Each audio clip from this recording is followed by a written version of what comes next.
Sɔgɔmada fɛ foli bɛ bɛɛ lajɛlen ye yala mɔgɔ bɛ an cɛla yan nɔ mɔgɔ min ni a bɛ ale kɔnɔ ko fɛn dɔ bɛ an bɛ to ka a kɛ kuma bɛɛ wagati bɛɛ lajɛlen na ko o fɛn masina in nafaba tɛ a la kosɛbɛ ni o ye ni tereke ani daburusi wala depuis an fitininama an ka mɔgɔkɔrɔbaw b'a fɔ an ye ko an ka to ka an daburusi sɔgɔma ani wula fɛ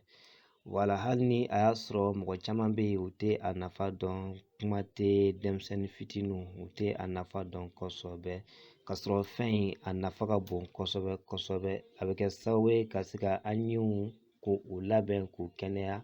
en plus a bɛ kɛ sababu ye fɛnɛ ka an permettre an ka se ka yɛlɛ jama cɛla ka ɲɛ voilà o de kama ne bɛ an ka dentifrice préféré ne bɛ o utiliser kuma bɛɛ sɔgɔma ani su fɛ ni o ye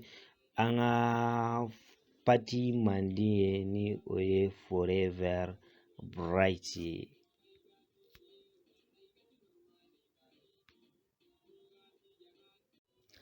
Ka ɲinkisɛ jɛ ka sɔrɔ a ma kɛ ni karabali ye ka ɲi sanuya ani a kuma bɛɛ kasa duman ni janto Forever Bright la.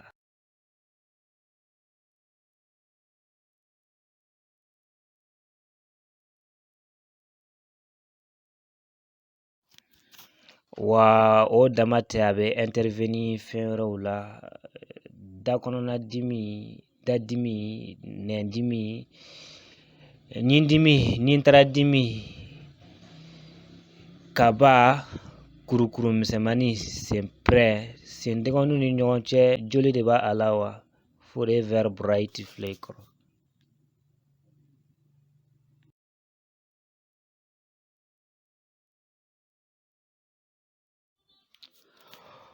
O de la an ko ko Bright ye pharmacie de ye kana sɔn a ka ban i ka du kɔnɔ fiyewu fiyewu fiyewu voilà donc nafa caman bɛ Bright la famille kɔnɔ nka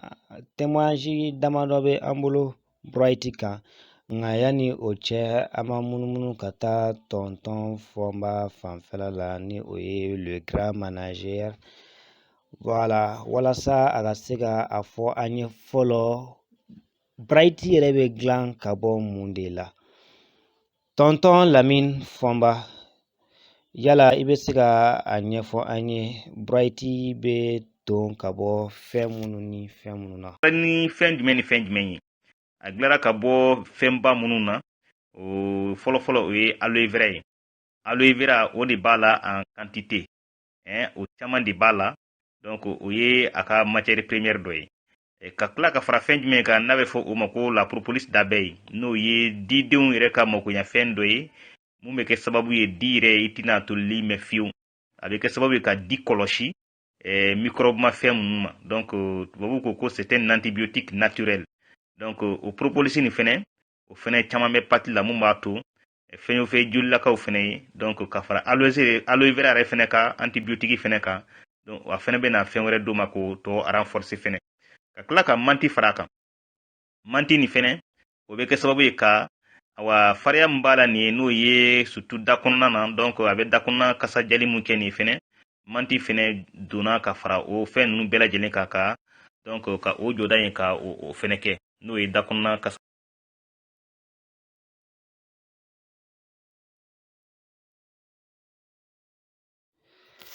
Ala ka an ka manager mɛn an kɔrɔ a kɛlen kɔfɛ ka kuma Forever Bright dilannen don ka bɔ fɛn minnu ni fɛn minnu na hali bi an ma ɲɛsin ka taa témoignage ma voilà donc n'a y'a sɔrɔ mɔgɔ min siɲɛ fɔlɔ don bi ka an ka video lajɛ i abonné an ka chaîne YouTube kan i ka cloche de notification ta walasa video nataw i ka se k'olu sɔrɔ nɔgɔya la voilà donc an ka TikTok compte fɛnɛ tɔgɔ ko Forever Umar voilà donc hali bi an b'a an ɲɛsin ka taa témoignage ma an ka nin lamɛn français la fɔlɔ yanni an ka taa continuer voilà pas que c'est fou qu'il y ait des choses que nous faisons jour après jour complètement automatiquement parce que nous avons appris de cette façon? L'un d'entre eux, par exemple, est de se brosser les dents. Dès notre plus jeune âge, on nous a enseigné que le matin et le soir, nous devons nous brosser les dents. Et c'est très important pour nos dents. Nous avons besoin de dents et nous préférerions bien les garder longtemps. Bien que beaucoup de gens, surtout les enfants, le considèrent encore comme un mal nécessaire, je le fais toutefois toujours et j'utilise mon dentifrice préféré, notre Forever Bright. Je trouve ça très drôle. Tout d'abord parce qu'il a un bon goût. Il n'est pas trop fort et donc il ne pique pas en bouche, mais il laisse une sensation de fraîcheur qui dure longtemps. Deuxièmement, j'aime sa couleur. Un beau vert qui est aussi très populaire auprès des enfants. Juste une petite quantité est suffisante. Il ne faut pas nécessairement recouvrir toute la brosse. Un petit peu est suffisant et très efficace. Ce qui est aussi très intéressant, c'est l'un des ingrédients, l'aloe vera. Et nous savons que l'aloe vera est un hydratant breveté qui prend soin de la cavité buccale et des muqueuses. Personnellement, j'aime bien avoir les dents blanches, qui ne l'aiment pas. Et il faut faire attention à tous les dentifrices qui promettent des dents blanches. Ils peuvent contenir des substances abrasives ou blanchissantes. Notre dentifrice contient un complexe enzymatique contenu dans l'aloe vera, ce qui signifie qu'il nettoie en profondeur, mais en douceur. De cette façon, tu peux déguster un bon verre de vin pour le dîner sans avoir à renoncer à des dents blanches et brillantes. Je te recommande de l'essayer. J'aime colorer ma vie quotidienne et me brosser les dents matin et soir d'une manière amusante. hali bi an tɛ sɛŋɛ an tɛ ɲina halisa seereyaw bɛ an bolo Forever Bright kan pati min ni a bɛ ni kɛnɛya ka sinsin k'a sɔrɔ a ma kɛ kɔlɔlɔ wɛrɛ ye don nataw la. Voilà, donc sisan an b'an ɲɛsin ka taa an ka manajɛba wɛrɛ ma tun ni o ye manajɛr Mama Ture. Ale fɛnɛ ka dɔ fɔ an ye Bright nafa kan. N delila k'a fɔ a ye sen tiɲɛlen don, sen filɛli tiɲɛlen don, senw tɛ forme na, sen pɛrɛn b'a la, a kɛcogoya caman b'a la, pati b'a ɲɛ. A b'a ɲɛ sira min kan n b'o de fɔ a ye ten. I bi sen ko ka gɛ. N'i y'a k'o ye k'a to f'a ka ja, n'a jara i bi pati mɔn na k'a don mana na k'a don suyɛri da kasi. Su wolonwula mɔgɔ bɛ dɔnba bɛɛ bɛ fili sen ma. Donc pati nin dan t'a a nafa la. Pati nin sigiriw caman b'a la, an bɛ maloya yɛrɛ k'a fɔ Antoni yɛrɛ kan. Pati nin b'o ɲɛ. Voilà.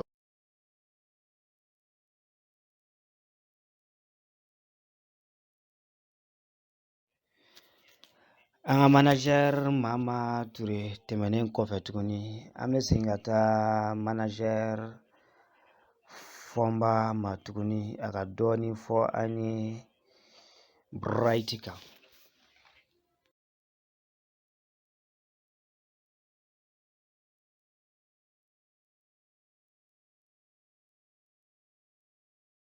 Fo a laban ma. Donc an b'a daminɛ fɔlɔ a bɛ ta kun min kama n'o ye da kɔnɔna kɔlɔsili ye. Fɛn o fɛn ye da kɔnɔna joli ninnu ye ka taa se ni taara ka joli bɔ ninnu ma ani ɲi ka sɔgɔli ninnu. N'i b'i da ko pati la a bɛ nin bɛɛ lajɛlen bali ka bɔ da kɔnɔna na. A filanan ye jumɛn ye? Maa o maa ni i bɛ fɛ k'i ɲikisɛ ka jɛya a jɛman ka to k'i da ko ni pati ye i b'a ye tasi finman minnu ani wurusi minnu bɛ kɛ ni na fɛnɛ a bɛ kɛ sababu ka o tasi ninnu nettoyer ka bɔ yen. Mais kɛrɛnkɛrɛnnenya la n'i bɛ fɛ ka utiliser wagati ɲuman dɔ ye sufɛla ye i da wagati surtout n'i tɛna dumuni foyi kɛ bilen n'i tɛna fɛn don i da kɔnɔ bilen i ka utiliser o wagati la o de ka fisa kosɛbɛ. N'i y'a utiliser i b'a kɛ de sorte que a kangadi tɔ o ka to da kɔnɔna na. Dɔw yɛrɛ b'a fɔ k'i kana kangaji bɔ mais ne t'o conseiller mɔgɔ ye. I b'i da ko donc nɔgɔ min bɛ da kɔnɔ na i b'olu labɔ i bɛ se ka da sanango siɲɛ kelen mais o kɔfɛ donc i b'i da ten donc i b'a kɛ de sorte que kangadi tɔ ka to da kɔnɔ mais i kelen kana kɛ ni cɛ de bɛ ka utiliser i jija ni muso b'i bolo i fɛnɛ ka muso ladi o cogoya kelen na aw ka ta o cogoya kelen ni fɛnɛ na alors donc ni muso fɛnɛ bɛ ka ta a fɛnɛ ka cɛ ladi a ka conseil o wagati kelen na a ka ta a bɛ kɛ sababu ye dakasabɔ min bɛ aw yɛrɛ dama ni ɲɔgɔn cɛ n'o ye cɛ ni muso ni ɲɔgɔn cɛ a bɛ o de bali fɛnɛ pati nin bɛ o baara ɲumanba in fɛnɛ de kɛ donc o de la ne b'o conseil n ka client fɛn o fɛn mɔgɔ mɔgɔ bɛ pati tan fɛ ni cɛ dun b'a fɔ i jija muso ka bɔ a kalama aw bɛɛ ka utiliser wagati kelen na n'o ye da wagati nin donc muso fɛnɛ n b'a fɔ ye n ka jija cɛ fɛnɛ donc u ka utiliser nin wagati kelen na n'u ye sen damadamani k'a la donc u yɛrɛ tɛna muso yɛrɛ bɛna ɲini e fɛ kuma bɛɛ muso bɛ cɛ yɛrɛ fɛngɛ a ka pati nin dɔ ɲini ka na donc parce que o wagati nin vraiment ni dakɔnɔna kɔlɔsila o wagati la o de ka ɲi kosɛbɛ donc o ye o fɛngɛ waati ye donc o ye dakɔnɔna ta ɲi n'o ye ɲi kɔlɔsili ye ka ɲinkisɛ jɛya ka ɲɛ pati a ɲɔgɔn t'o la kosɛbɛ mɔgɔ mɔgɔ min bɛ da ko fɔrɛ bɛ burɛti la i b'a ye a ɲinkisɛ ka sanu je pense que FBO yɛrɛ b'o jateminɛ ɲɔgɔn na mɔgɔ mɔgɔ n'i bɛ da ko fɔrɛ bɛ pati la i b'a ye a tigilamɔgɔ ɲinkisɛ ka sanu wagati bɛɛ lajɛlen na donc ka se jumɛn fɛnɛ ma n'o ye kari dentaire ye a fɛnɛ bɛ kɛ sababu ye ka kari dentaire fɛnɛ ka o furakɛ ka ban pewu n'i b'i da ko n'a ye régulièrement donc a bɛ kɛ sababu k'olu fɛngɛ ka ban donc a se fɛnɛ jumɛn fɛnɛ ma fɛnɛ n'o ye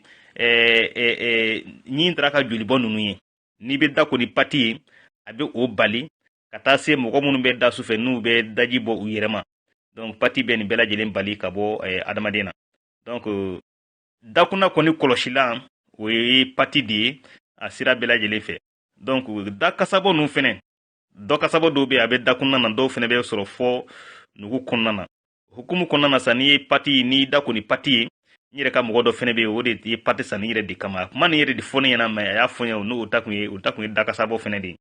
donc vraiment a kɛra sababu ye ka o ban a ko k'a ye furakɛli min k'a la k'a tɛ se k'a fɔ ko k'ale bɛ sa a bɛ pati nin de consommer fo ka taa ale sa k'ale tɛ pati wɛrɛ utiliser ni nin pati in tɛ parce que ale hakili la ko dako dɔrɔn de don mɛ k'a ye nin ban ale la ale de tun bɛ maloya ka kuma mɔgɔw ɲɛna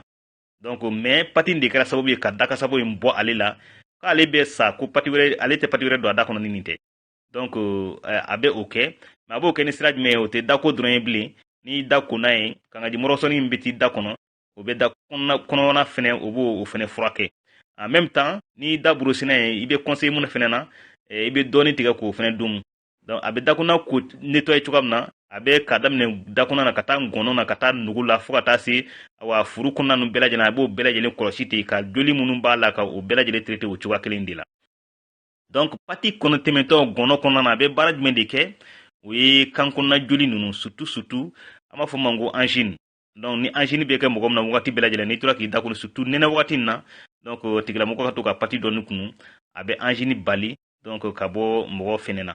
donc ulcère fɛnɛ n'o ye kɔnɔna joli ye ni pati tɛmɛna gɔnɔ ka nana se furu kɔnɔna ma i b'a ye joli misɛnnin fɛn o fɛn bɛ furu kɔnɔna na n'a bɛ se ka kɛ laban ka taa kɛ an b'a fɔ ma ko furudimi i tɛ se ka fɛn tuluma dun i tɛ se ka fɛn kunma dun n'i bɛ to ka pati dun donc a bɛ kɛ sababu ye k'o kɛnɛya ka bɔ furu kɔnɔna na donc gorge n'o ye kan kɔnɔna ye n y'o fɔ cogoya min na nin ye tan donc angine ninnu fɛn na a b'o o furakɛ ka taa se jumɛn ma n'a nana furu kɔnɔ sisan a bɛ jigin ka taa nugu ninnu fɛ donc o fɛnɛ bɛ kɛ sababu ye furu ta nin fɛn o bɛ kɛ sababu ye fɛnɛ dumuni yɛlɛmani o fɛnɛ bɛ teliya dumuni yɛlɛmani bɛ teliya i b'a ye mɔgɔ min bɛ to ka pati ta régulièrement a kɔnɔ tɛ ja a ka kɔnɔja man ca i b'a ye a bɛ kɔnɔja fɛnɛ bali pati n'i bɛ to ka a dɔɔni tigɛ k'a dun fɛnɛ a bɛ kɔnɔja bali fɛnɛ muso fɛnɛ ka toilette intime n'o o ye wa infection problème ninnu o bɛ muso minnu fɛnɛ na n'i bɛ fɛ o ka bali ka bɔ i la fɛnɛ i ka to ka a kɛ ji la ji wɔlɔkɔlen na ka to ka nettoyage intime kɛ n'a ye ka seli ta n'a ye donc a bɛ kɛ sababu ye ka o donc o problème o infection ninnu k'olu fɛnɛ bali kosɛbɛ donc pati a ka teli o la kosɛbɛ n ye o témoignage caman kɛ madame yɛrɛ fɛnɛ o témoignage caman kɛ a n'a sigiɲɔgɔnmusow caman na donc vraiment o ye résultat ɲuman yɛrɛ di minnu teliyara kosɛbɛ i b'a ye dɔw yɛrɛ bɛ se ka taa waati jan kɛ u bɛ ka a fura ɲini médecine na mais pati utiliser ko dama dɔrɔn ka kɛ ji la ka seliji ta n'a i b'a ye tigilamɔgɔ b'a yɛrɛ sɔrɔ joona et puis a bɛ lafiya joona kosɛbɛ donc o kɔfɛ fɛnɛ ni o ye a bɛ fɛn wɛrɛ jumɛn de kɛ ka tɛmɛ kɔnɔna ta ninnu kan o ye a dɔ ye joli kɛnɛ kan ta fɛnɛ donc i bɛ to ka pati k'a la mais n'i b'a k'a la i b'a k'a la k'a datugu k'a ɲɛ fiɲɛ kana don yɔrɔ sara la i b'a datugu k'a ɲɛ n'i y'a k'a la bi sɔgɔmada in na fɔ sini sɔgɔmada fɛ o la kana fɔ k'i b'a bɛɛ ko ka bɔ a la fɛnɛ i bɛ tila ka dɔ wɛrɛ k'a la k'a datugu ka ɲɛ kana tan d'a ma yɛrɛ kana taa di joli yɛrɛ ma i kana tan d'a ma kana to fiɲɛ ka don a fɛ i b'a datugu ka ɲɛ hali n'a jɛman to la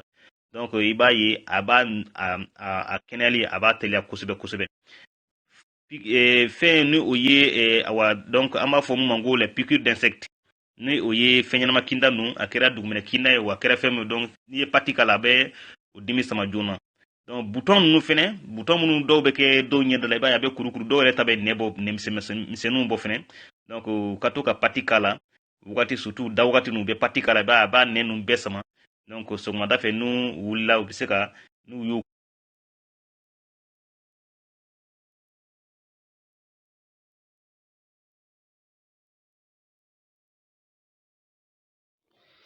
Bamananw ko bamanankan na ko ni sama bɛ mɔgɔ min ɲɛ ko gomi t'o tigilamɔgɔ gosi.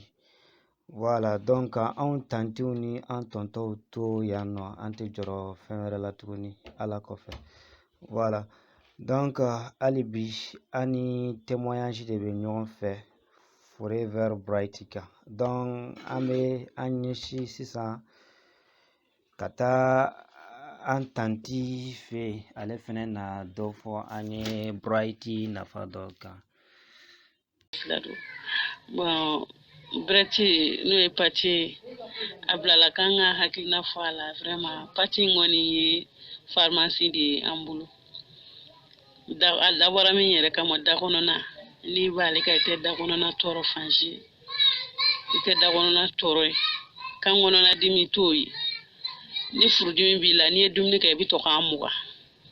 a ka ɲi o na kosɛbɛ i tɛ furudimi fana tɔɔrɔ ye lɛmlɛmpo n'o bɛ mɔgɔ min tigi la i bɛ to k'an mugan i b'a kɛ jikalama na i bɛ to ka seliji ta n'a ye a ka ɲi o na kosɛbɛ musow bolo fana ni i ka koli bɛ tigɛ tigɛ k'a tɛ normal sɔrɔ i bɛ to k'an mugan ni a daminɛna dɔrɔn n'i ye i ka laada nana dɔrɔn i bɛ to k'an mugan a ka ɲi o na kosɛbɛ a b'a to koli bɛ na ka ɲa donc mɔgɔ minnu bɛ yen fana dɔw bɛ yen nɔ olu kasa bɛ to ka bɔ kasani bɛ to ka k'u la kasa gɛlɛnni bɛ to ka k'u la o tigilamɔgɔ olu bɛ se ka dɔ kɛ jikalama na ni fiyɛlan fitinin b'u bolo i t'a ji kalaya kosɛbɛ ni fiyɛlan fitinin b'u bolo i bɛ to ka dɔɔnin ta o la ka serviette walima kɛlɛ fini girinmanin dɔ ɲini k'i dan k'i sen kɔrɔta donc ka fiyɛlan in kɛ k'a ji fiyɛ ka don a bɛɛ bazɛn nettoyer k'a jɛ i tɛ kasa foyi min nɔfɛ wa a bɛ mɔgɔ seere ka ɲa a nafa ka bon dɛ pati in kɔni an tɛ se ka a fɔ ka ban kɔnɔdimi misɛnnin n'o b'i la i b'a mugan denmisɛnnin fara mɔgɔkɔrɔba kan o bɛ cogo min na sɔgɔsɔgɔ fana b'o cogo la dumuni fana ni dumuni bɛ n'i kɛlɛ i b'a mugan dumuni kɛ a ka ca la dumuni bɛ sin ka yɛlɛma yɔrɔnin kelen i bɛ lafiya sɔrɔ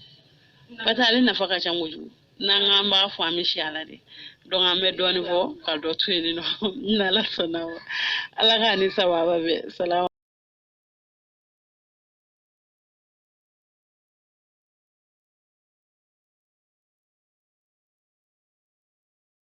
Le dentifrice Forever Bright est notre article numéro 28. Ce gel dentaire est tout, sauf un dentifrice normal. Vu sa couleur verte, on se dit que la nature n'est pas loin. C'est juste, son principal ingrédient est l'aloe vera stabilisé. Et il contient aussi de la propolis naturelle, un autre facteur de protection. Ce dentifrice est particulièrement doux car il contient très peu d'éléments abrasifs et polit donc les dents en douceur. Est-ce qu'après un long trajet sur l'autoroute à 160 km/h, vous passez votre capot au papier de verre pour en éliminer les insectes? Non? Alors pourquoi êtes-vous si agressif avec vos dents? Forever n'utilise aucun abrasif artificiel du genre dioxyde de titane et fait confiance aux qualités de l'aloe vera pour l'hygiène et l'entretien des dents. C'est pourquoi ce gel dentaire ménage aussi les gencives sensibles. Oui, vous vous dites peut-être qu'un dentifrice aussi doux ne peut pas être très efficace. Or, c'est exactement le contraire. Car grâce aux enzymes contenues dans l'aloe vera, il nettoie activement les dents sans les abîmer. Et puis, contrairement à 99% des dentifrices vendus en Allemagne, le Forever Bright Tooth Gel ne contient pas de fluorure de sodium. Pourquoi? Cherchez sur Google à quoi le fluorure de sodium sert par ailleurs, c'est un sujet très intéressant. Ce gel dentaire ne pique pas la bouche, comme beaucoup d'autres dentifrices, et c'est pour ça qu'il est particulièrement apprécié par les enfants. Pour toutes ces raisons, sans oublier son goût rafraîchissant, vous serez convaincu dès que vous l'aurez essayé. Récapitulons les arguments en faveur du dentifrice Forever Bright. Il nettoie en douceur grâce à l'aloe vera. Très peu abrasif, il préserve l'émail dentaire. Il évite en même temps la formation de tartre. Il renonce au fluorure de sodium. La propolis offre une protection naturelle. Parce qu'il ne pique pas, les enfants l'apprécient tout particulièrement.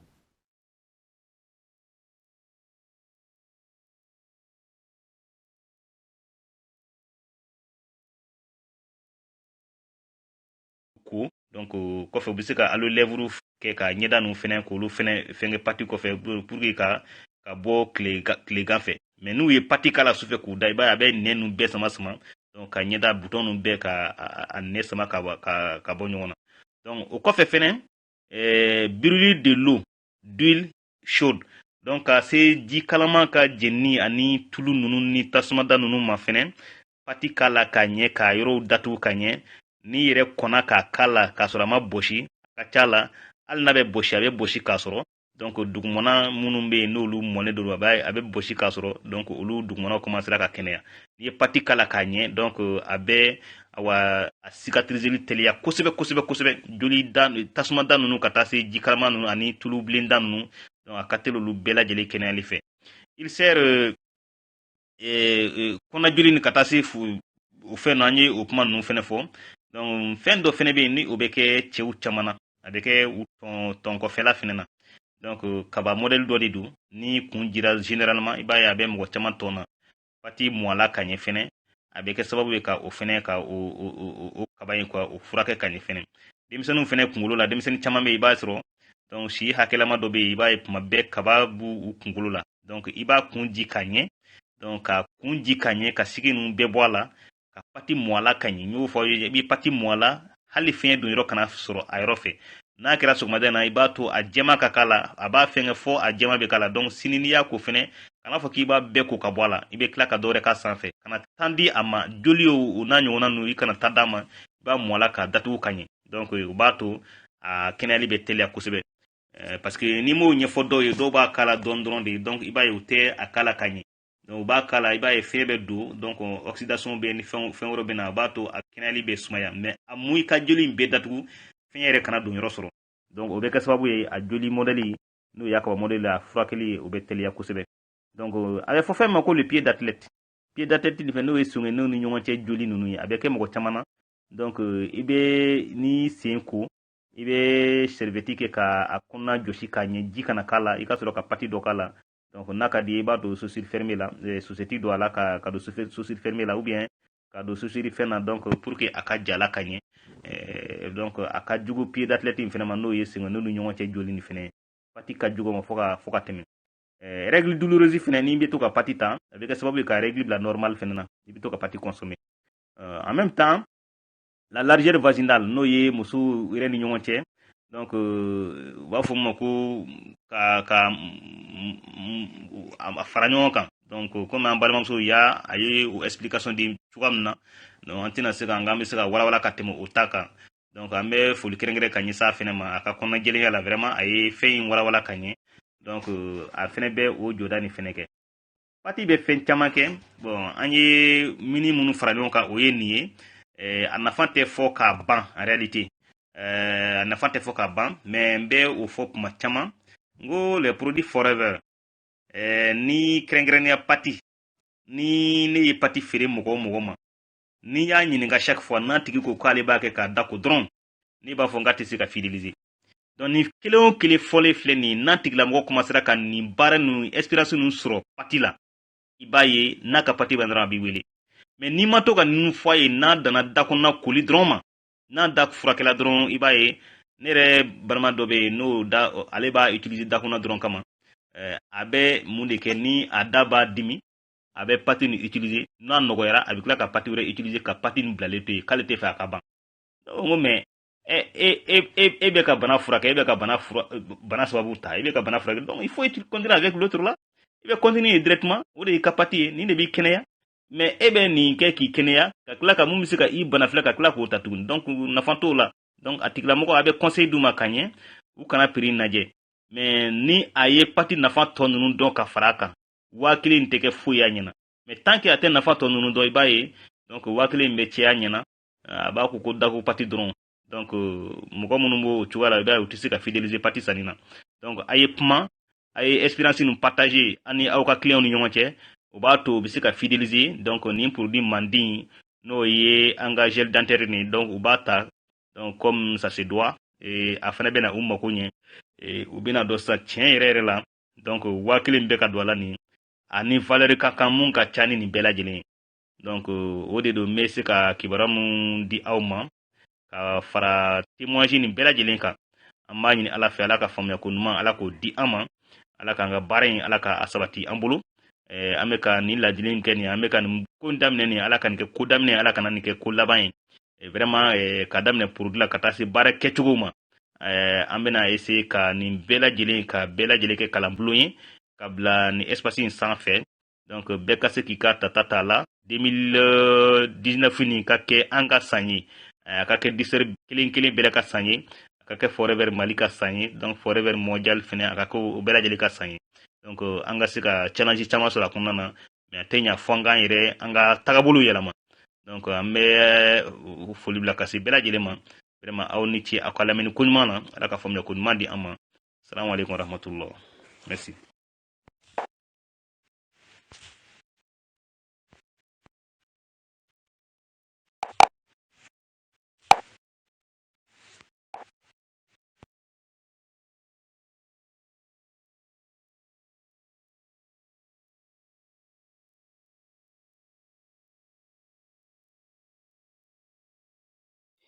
Ka an ka sigi laban kɛ misiku ye an bɛ boli girigiri ka taa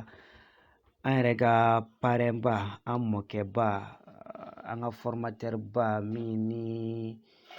kuma bɛɛ a labɛnnen don an formeli kama waati bɛɛ lajɛlen na k'a sɔrɔ a ma kɛ ni découragement ye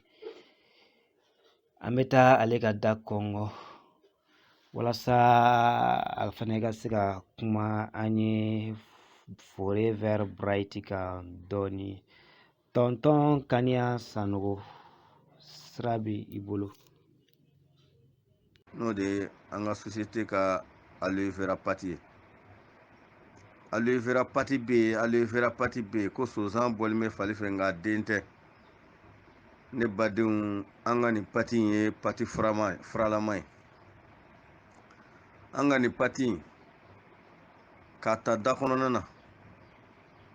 ɲin dimi ɲin yɔgɔyɔgɔ ɲin tara bɔsi nɛn bɔsi da kɔnɔna bɔsi ka taa nugu kɔnɔ furudimi mɔgɔ minnu kɔnɔ bɛ funu kɔnɔja banbali ne badenw an ka pati bɛ se ka nin bɛɛ ɲɛnabɔ o kɔfɛ n'an taara a ka hakɛ to koko sira fɛ ni koko ye bɔlɔ bɔ a fura si tɛ yen min ka teli ka o ja teliya la ka tɛmɛ an ka nin pati in kan n'an bɔra an bɛna golo sanfɛ kunkolola kaba golo sanfɛla kaba kumala surunyana golo sanfɛla problème fɛn o fɛn bɛ yen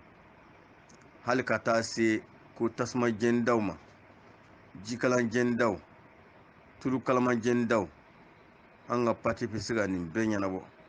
n'i ko k'i k'a bɛɛ fɔ i b'a bɛɛ tiɲɛ hali an balakaw ka liminɛnpo an ka nin pati bɛ se ka nin bɛɛ ɲɛnabɔ ni ala ka diɲɛ ye ka nin pati